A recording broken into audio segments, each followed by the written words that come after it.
Mısırlı darbeden sonra Türkiye'ye geldim. Aslında Müslüman Mısır'da çok problem var. Yani onun evlerinde yaşamıyor. Yani kalmıyor. Eğer kalırsa yani polis alabilir, hapiste gönderebilir. Müslüman şey söylüyor, yani bir şey istemiyor ya da yani kabul etmiyor, hapise gönderiyor. Yani olabilir, idam alıyor. Evet, yaklaşık bin Müslüman Mısır'da idam hüküm vardı. Yaklaşık 20-25 idam oldu. Babam hapiste oldu. 3 ay önce hapiste oldu. Öldü. O 69 yaşında ve o hoca oldu ve hiçbir şey yapmadı. Bir gün evime gitti ve babam aldı. Babam bir hafta sonra öldü. Çünkü yani mahkeme ona beraat verdi. Anladınız mı? Beraat, yani hiç şey yapmadı. Devlet istemiyor. Ona yani affetmiyor. Ve hapiste kaldı ve sonra öldü.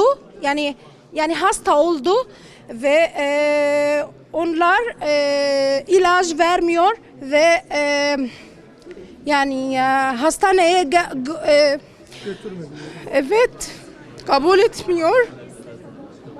Tamam.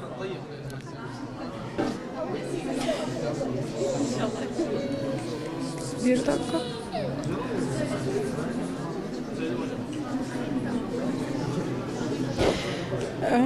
Durum Mısır'da nasıl? Çünkü eğer insanlar başka ülkede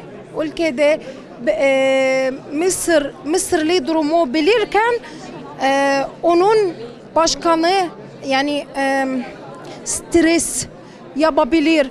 Mısır'a kısılıyor, yani ilişkilik kısılıyor. Bu durumda yani Sisi'ye yani zarar olabilir. Zarar, yani anladınız mı? Yani eğer ticaret ile ilişkilik kısıldı, Türkiye gibi, yani Türkiye Mısır gibi, Türkiye Mısır arasında yani Erdoğan ve Sisi ilaka yok, ilişkilik yok. Bu nedenle yani bu stres Sisi'ye, anladınız mı?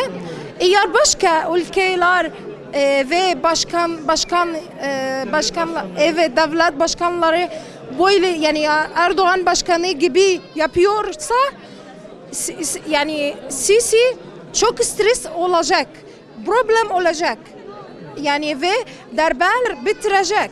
Sisi yani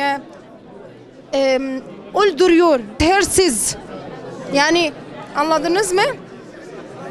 Ve yani insanlar Mısır'da çok insanlar ekonomi stres var, yani normal insanlar çok problem var.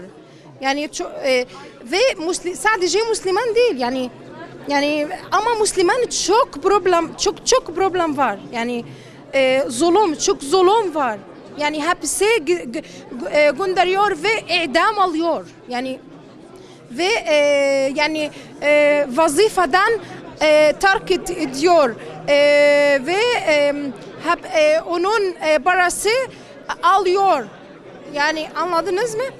Babam okul vardı. Devlet aldı. Ve yani para aldı. Ve o yani hapiste terk etti, öldürdü.